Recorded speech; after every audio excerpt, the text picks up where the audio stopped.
এই শাকিব খান এত ভালো অভিনয় করে না এই জুলাই যোদ্ধাদের মতন। তারা অভিনয় করে আপনাদের বিশ্বাস নিয়ে, ইমোশন নিয়ে যেভাবে ছলনা করেছে, আপনাদেরকে ঠকিয়েছে, আপনাদের স্কুল পড়ুয়া বাচ্চাদেরকে নিয়ে রাস্তায় মিছিল করেছে, মিছিল করতে যে নিজেরাই ওদেরকে মেরে নাম দিয়েছে ছাত্রলীগ মেরেছে, আওয়ামী লীগ মেরেছে, শেখ হাসিনা মেরেছে। মাহিয়া মাহি এই শাওন পেশাদার পতিতা এবং সমাজের নষ্টামে, অসামাজিক কাজের জন্য তাদেরকে গ্রেফতারের আওতায় আনা উচিত। এদেরকে পারলে কোথাও আটকাই রাখা উচিত, নতুবা সমাজ দূষিত হবে। 1 2 3 4 জানের মুখে তামা। ওসমান হাদি একটা জঙ্গি ছিল। যেই শাওন দেহ ব্যবসায়ী, সেই শাওন 80 বছরের একজন বৃদ্ধ বুড়াকে বিয়া করার পরে তার সন্তান কিভাবে হয়। সাদা নিশানার মধ্যে, সাদা পতাকার মধ্যে যে আরবিতে লেখা, এটা এটা এটা এক ধরনের নিষিদ্ধ একটা দল, সেটাকে বাদ দেওয়া আমি বলবো যে সরকারের এটাই হবে। নিষিদ্ধ দলের এখানে পদচারণা কোনো কিছুই ভালো না। খাটের প্লেয়ার যদি হঠাৎ করে মাঠে চলে আসে তাইলে কেমন হয় ভাই? আপনারা হয়তো আমার কথাটি শুনে অবাক হচ্ছেন, আবার কেউ কেউ বা আন্দাজে বুঝে নিয়েছেন আমি আসলে কি বলতে চাচ্ছি। দর্শক, এই যে মাহিয়া মাহি, হ্যাঁ, ভোট দেবো ভাই কোনখানে? মাহিয়া পার মাঝখানে। একসময় বলছিলেন না আপনারা, মনে আছে তো? হ্যাঁ, আওয়ামী লীগের নির্বাচনের সময় বলছিলেন না যে ভোট দেবো কোনখানে? মাহিয়া পার মাঝখানে। তো মাহিয়া পার মাঝখানে ভোট আপনারা অনেকেই দিয়েছিলেন, কিন্তু সেই মাহিয়া পার মাঝখানে কিন্তু ভোটটা পড়ছিল না, যার কারণে মাহিয়া পাস এমপি মন্ত্রী হতে পারে নাই। তো যাই হোক, কথা সেটা না। আওয়ামী লীগকে, ছাত্রলীগকে মাহিয়া পা খুবই ভালোবাসে, কারণ তাদের সাথে খাটে খেলেছে, মাঠে খেলেছে, ঘাটে খেলেছে, নানান জায়গায় খেলাধুলা করেছে, সেগুলো তো ভুলতে পারে না। টাকলা মরাদের কথা মনে আছে? হ্যাঁ, ওই যে মাথায় একদম নাই রে, একদম পিছলে, বোঝেন নাই? মাহিয়াপার সাথে মোটামুটি ভালো সম্পর্ক ছিল তার। আসসালামু আলাইকুম দর্শক, নতুন একটা নিউজে আপনাদের সবাইকে স্বাগতম। ভিডিও শুরুতেই অনেকগুলো ভিডিওর অংশ বিশেষ ইতিমধ্যে আপনারা দেখে নিয়েছেন, দেখেই বুঝতে পেরেছেন ভিডিওটি কতটুকু গুরুত্বপূর্ণ ও আকর্ষণীয় হতে চলেছে। তাই না টেনে সম্পূর্ণ ভিডিওটি দেখতে থাকুন, তাহলে বুঝতে পারবেন বর্তমান বাংলাদেশের রাজনৈতিক প্রেক্ষাপট সম্পর্কে জানা অজানা অনেক রকমের গোপন তথ্য। তাই একটা লাইকে দিয়ে পুরো ভিডিওটি দেখে আসুন। আওয়ামী লীগকে, ছাত্রলীগকে মাহিয়াপা খুবই ভালোবাসে, কারণ তাদের সাথে খাটে খেলেছে, মাঠে খেলেছে, ঘাটে খেলেছে, নানান জায়গায় খেলাধুলা করেছে, সেগুলো তো ভুলতে পারে না। টাকলা মরাদের কথা মনে আছে? হ্যাঁ, ওই যে মাথায় একদম নাই রে, একদম পিছলে, বোঝেন নাই? মাহিয়াপার সাথে মোটামুটি ভালো সম্পর্ক ছিল তার, প্রতিমন্ত্রী ছিল টাকলা মোরাদ। তো সেই টাকলা মোরাদ কিন্তু আওয়ামী লীগের ছিল, তাই না?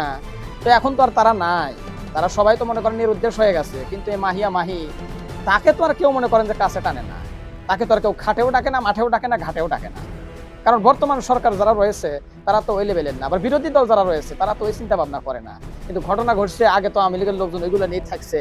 তো চিত্রনায়িকা মাহিয়া মাহির মনে করেন যে ব্যবসাটা বর্তমানে খুবই খারাপ যাইতেছে, যার কারণে আবার নতুন করে জুলাই নিয়ে তার ভিতরে কামড়াই উঠেছে, বোঝেন নাই? একদম পোকা একটা কামড় দিছে, এই কামড়ের ঠেলায় কুলাইবার না পারিয়া তার ফেসবুকে এসে মনে করেন যে জুলাই যোদ্ধাদের নিয়ে নানান উল্টাপাল্টা কথা বলা শুরু করে দিয়েছে। হ্যাঁ, শুধু কি চিত্রনায়িকা মাহিয়া মাহি না রে ভাই, তার সাথে আরেকজন আছে, সেও আবার মনে করেন নাটক জগতের একজন অভিনেত্রী, নাম হলো শাওন। তারও মনে করেন যে একটা পোকা কামড়াইতেছে না, মোটামুটি একটা থোপা পোকা তার জায়গায় বেজায়গায় কামড় শুরু করছে, যার কারণে মনে করেন যে জুলাই যোদ্ধাদেরকে নিয়ে নানান কটূক্তি করা শুরু করছে। আরেকটা আছে, দেখবেন যে পর্দাশীল রাস্তার মধ্যে বের হয়, এই ভাই বিশ্বাস করেন মুখরে, মানে এই আমার এই দুই জবান রে আমি হেফাজত করতে পারতেছি না। এই বেশ্যা সকাল বিকাল মাইক্রোফোন একটা হাতে নিয়ে ইসলাম বিদ্বেষী কথা বলে বেড়ায়, তারপরে আবার মনে করেন যে জুলাই যোদ্ধাদের বিরুদ্ধে কথা বলে, মানে আওয়ামী লীগের একমাত্র মনে করেন যে একদম কাজের মেয়ে এই এই এই হিজাব পরে আসে, অথচ ইসলামের বিরুদ্ধে কথা বলে। মানে ওরে দেখলে বিশ্বাস করেন মেজাজটা এত গরম হয়, মনে হয় যে 6 দিনকার পায়খানা, যে পায়খানা করে রেখেছে শুকায় গেছে, ওইটা নিয়ে এসে ওরা দাঁতে বিরাজ করে দেয়, এত মেজাজ গরম হয় ওরে দেখলে।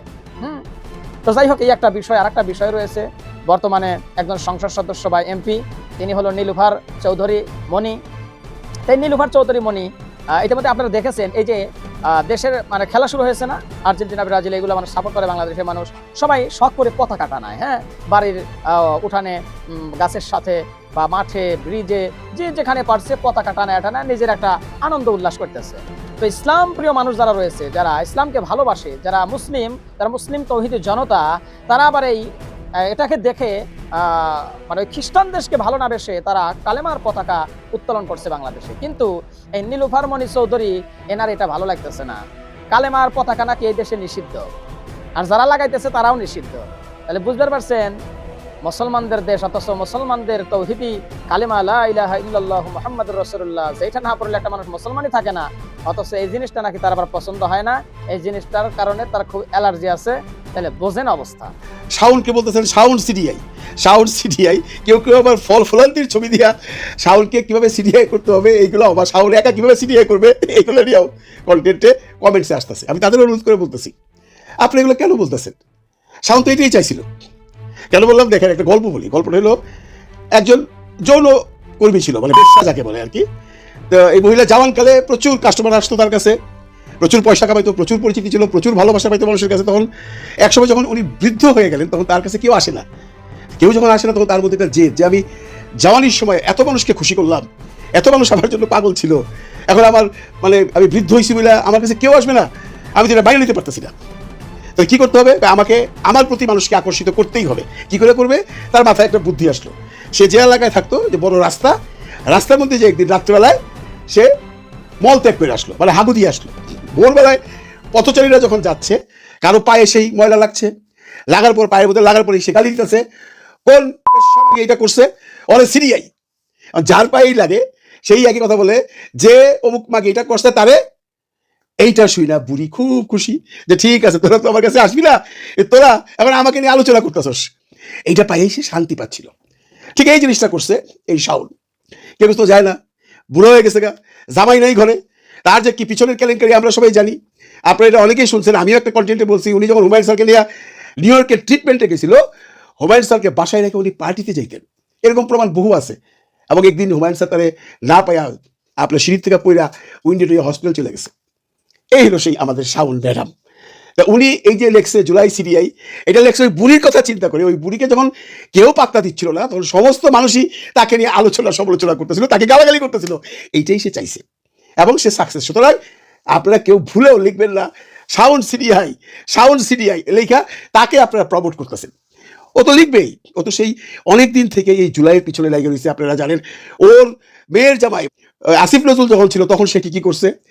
কিন্তু ওই সময় তাকে অ্যারেস্ট করার পরেও ছেড়ে দেওয়া হয়েছে আসিফ নজরুলের ক্ষমতায়। কিন্তু এই মুহূর্তে তো একটা গণতান্ত্রিক সরকার আছে, তারেক রহমানের সরকার, বিএনপির সরকার। যে বিএনপি কখনোই অস্বীকার করে না জুলাইকে, যে বিএনপি জুলাইকে ধারণ করে, যে বিএনপি জুলাইয়ের সময়ও এই আন্দোলনে সম্পৃক্ত ছিল, সেই বিএনপি সরকারে থাকার পর উনি কি করে এত বড় সাহস পান এই কথাটা বলার, যে জুলাই সিরিয়াই, এবং সরকার থেকে তাকে কেউ কিছু বলছেও না। অনেকে দাবি তুলতেছে তাকে অ্যারেস্ট করো। আমি জানি না তার কোন ক্ষমতা আছে যে তাকে এখন পর্যন্ত অ্যারেস্ট তো দূরের কথা, তাকে কেউ জিজ্ঞাসাই করতে পারলো না যে তুমি এই কথাটা কেন বলছো, এটা উইথড্র করো এবং জাতির কাছে ক্ষমা চাও। পারলো না। নিশ্চয়ই ওর হেডও অনেক বেশি, এটা নিয়ে আর আলোচনা করে লাভ নেই। কিন্তু দুঃখ লাগে আরও বেশি যখন নিরুফল চৌধুরী মনি আপা কথা বলেন এই জুলাইকে নিয়ে। মনি আপা আমাদের বিএনপির একজন কর্মী, নেত্রী, বড় নেত্রী, এখন বর্তমানে সংসদ সদস্য। উনি সবসময় বিএনপির পক্ষে, আওয়ামী লীগের সময় সোচ্চার ছিলেন। কিন্তু হঠাৎ করে উনি যেন কেমন হয়ে গেছেন, জামাতের সম্বন্ধে উল্টাপাল্টা কথা বলে। কদিন আগে বলছে, আপনারা শুনছেন যে চাঁদাবাজি অনেক ভালো জাকাত নেওয়ার চেয়ে।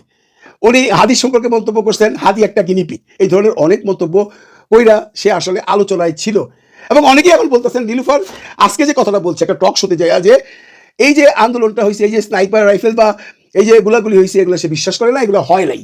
মানে পুরোপুরি একটা আওয়ামী লীগের নেতা বা নেত্রী বা একটা আওয়ামী লীগের সাপোর্টার যেভাবে কথা বলে, উনি একইভাবে কথা বলছেন। কেন? উনি তো আওয়ামী লীগ করেন না, এবং ওনার কিন্তু এই আন্দোলনের সময় এমন কোনো ভূমিকাও ছিল না। বরঞ্চ যাদের ভূমিকা ছিল, এই রাকিবুল ইসলাম রাকিব, যিনি সভাপতি বর্তমানে ছাত্র দলের, রাকিবুল ইসলাম রাকিব, সেও তার এই মন্তব্যের পর ধিক্কার জানাইছে। বলছে আমরা বিব্রত বোধ করছি, কারণ একই পার্টির লোক তো। এখন একই পার্টির লোক একটা গ্রুপ যদি জুলাইকে ধারণ করে, আরেকটা গ্রুপ যদি জুলাইকে অপমান করে, তাহলে কি বোঝা যায়? বোঝা যায় নাকি যে এই যে এই দলটার মধ্যে নিজেদের মধ্যেই ঘাপলা আছে, নিজেদের মধ্যেই কোনো সমঝোতা নাই। দেখেন, জুলাই নিয়ে কথা বলবার আগে যদি আপনারা যারা বলেন যে জুলাইয়ের সময় যে ম্যানিফেস্টো নিয়ে বা যে চিন্তাভাবনা করে আমরা দেশ এই বিপ্লবের জন্য স্বাধীন করছিল, বাংলাদেশের 18 কোটি মানুষ, তাদের স্বপ্ন পূরণ হয় নাই, কিছু মানুষের জন্য হয় নাই। আপনাদের কথা অনুযায়ী কিছু মানুষ যারা এগুলো ধারণ করে, তারা তারপরে জুলাই আন্দোলনের পরে টুকটাক বিভিন্ন রকম ব্লেম খায়া তারা হয়তো সমাজে একটু সমালোচিত, আলোচিত। কিন্তু তাদের জন্য কি আপনি জুলাইকে অস্বীকার করবেন? তাহলে আমি 71-এর দিকে যদি তাকাই, 71 আমরা কেন করছিলাম? 71 একটা স্বাধীন সার্বভৌম দেশ করবার জন্য করছিলাম। সেটা কি পরবর্তীতে ফলশ্রুতিতে পাইছি? আমরা স্বাধীনতার পর আমরা কি দেখছি? এইখানে খুন, এখানে খারাপি, একে ধরো ওকে বলো, যার সাথে ব্যক্তিগত শত্রুতা ছিল তাকেও খুন করা ভালো হয়েছে, রাজাকার বইলা হয় নাই, হয়েছে। এমন অনেকেই বলতে পারেন ওই সময় যুদ্ধ বিধ্বস্ত একটা দেশ পুনর্গঠনের সময় টুকটাক হয়। তাহলে জুলাইয়ের সময় যদি যে সমস্ত সমস্যাগুলো হয়েছে, বিভিন্ন জায়গায় মব বলেন বা অকারণে কাউকে যদি কেউ পিটায় থাকে, ধরলাম অকারণেই করছে, এটা একটা যুদ্ধ পরবর্তী পরিস্থিতি ছিল না? 71 যদি ক্ষমা করতে পারেন, কেন আপনারা এই জুলাইকে ক্ষমা করছেন না? 71 সমস্ত অনার সৃষ্টি হয়েছে, বঙ্গবন্ধু যখন সমস্ত দলকে ব্যান করে একদলীয় শাসন কায়েম করতে যায় বাকশাল তৈরি করছে, তখন কি কেউ বলছেন 71 সিডিআই? কেউ তো বলেন নাই। সবাই বুঝছেন যে উনি ভুল করতেছেন, ওনার সাজা উনি পাবেন, এবং সেটা উনি পেয়েছেন 75-এ যে। 71কে কিন্তু এখন আমরা ধারণ করি। 71 পরবর্তীতে অনেক ভুল ত্রুটি, 71-এর যারা যোদ্ধা ছিল, 71 যারা করছে, 71 যাদের জন্য হয়েছে, তারাও ভুল ত্রুটি করছে, এবং ওইটা আমরা ক্ষমাও করে দিছি। ভুল ত্রুটি করেন এই কথা থেকে বলতে পারবেন না যে 71-এ স্বাধীন হওয়ার পর একদম পরের দিন থেকে সুন্দরভাবে এই দেশটা চলে আসতেছিল না, চলে আসতেছিল না। 75-এর পরে অন্যান্য সরকারের পরে যখন এই 71-এর ধারক বাহক আওয়ামী লীগ আসলো, 9 থেকে যে শাসন করলো 17 বছর, ওনারা কি করছে মনে করেন তো? ওনাদের তো সবাই সাপোর্ট করছেন। তো তখন যদি ওনাদের সাপোর্ট করতে পারেন, এখন আপনারা ওই মানুষগুলোকে ঘৃণা করেন যারা জুলাই আন্দোলনের সময়, জুলাই যুদ্ধ করে সরকারের কাছ থেকে বা মানুষের কাছ থেকে ফ্যাসিলিটিস দিছে, যদি প্রমাণ পেয়ে থাকেন তাদেরকে ঘৃণা করেন। জুলাইকে কেন আপনি ঘৃণা করবেন?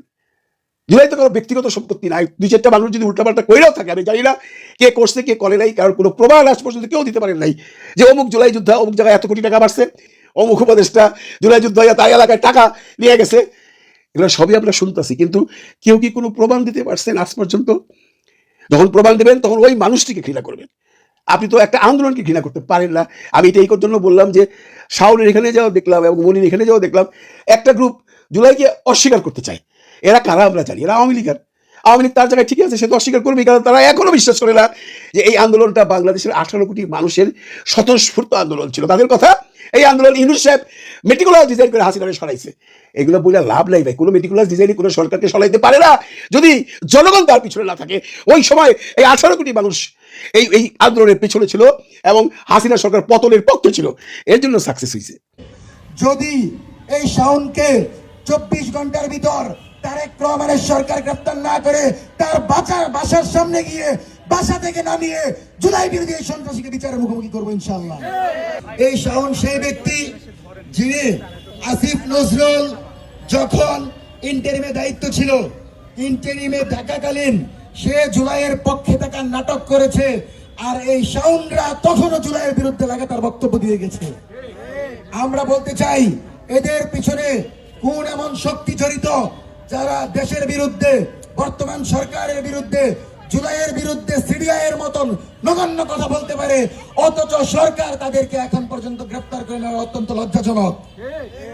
আমরা আমাদের জায়গা থেকে 24 ঘন্টার আলটিমেটাম দিচ্ছি, যদি তাদেরকে গ্রেফতার না করা হয় এ ধরনের শাওনদেরকে ছিঁড়ে ফেলাইতে হবে, এবং কোনোভাবেই এই ধরনের শাওনরা যদি থাকে এই সরকার ভারসাম্যপূর্ণ রাজনৈতিক পরিবেশ নিশ্চিত করতে পারবে না। যদি এই শাওনকে 24 ঘন্টার ভিতর তারেক রহমানের সরকার গ্রেফতার না করে তার বাসার সামনে গিয়ে বাসা থেকে নামিয়ে জুলাই বিরোধী এই সন্ত্রাসীকে বিচারের মুখোমুখি করবো ইনশাআল্লাহ। আমরা আপনাদেরকে একটা বিষয় বলে দিচ্ছি, আজকেও আমরা দেখেছি বিভিন্ন জায়গায় এই ধরনের শাওনের পক্ষে কালচারাল ফ্যাসিস্টরা তার বয়ান তৈরি করছে। সরকার যখন ক্ষমতা নিয়েছিল আমরা দেখেছিলাম যে এই ধরনের ফ্যাসিস্টরা নিজেরা বলেছিল যে বিএনপি এবং জামাতের ষড়যন্ত্র এই আন্দোলন হয়েছে। দর্শক, আমাদের এই এপিসোডটি বিভিন্ন রাজনৈতিক খুঁটিনাটি সকল বিষয় সম্পর্ক নিয়ে সাজানো। আশা করি আপনারা পুরো ভিডিওটি মনোযোগ সহকারে সম্পূর্ণ দেখেছেন। ভিডিওটি দেখে আপনারা কি জানলেন, বুঝলেন? অবশ্যই আপনাদের মূল্যবান মতামত আমাদের কমেন্ট বক্সে জানাবেন। আমাদের চ্যানেলে নতুন হয়ে থাকলে চ্যানেলটি অবশ্যই সাবস্ক্রাইব করবেন, আর যারা অলরেডি সাবস্ক্রাইব করেছেন তাদেরকে অসংখ্য ধন্যবাদ। তারা ভিডিওটি বেশি বেশি শেয়ার করে অন্যদেরকে দেখার সুযোগ করে দিবেন। এরকম নিত্য নতুন গরম গরম নিউজ পেতে আমাদের চ্যানেলের সাথে আপনারা সবাই যুক্ত থাকুন। আপনার কথা না বাড়িয়ে বিদায় নিচ্ছে, দেখা হবে নতুন কোনো নিউজ নিয়ে ইনশাআল্লাহ। ততক্ষণ পর্যন্ত বিডি নিউজ ভিশনের সাথেই থাকুন। আল্লাহ হাফেজ।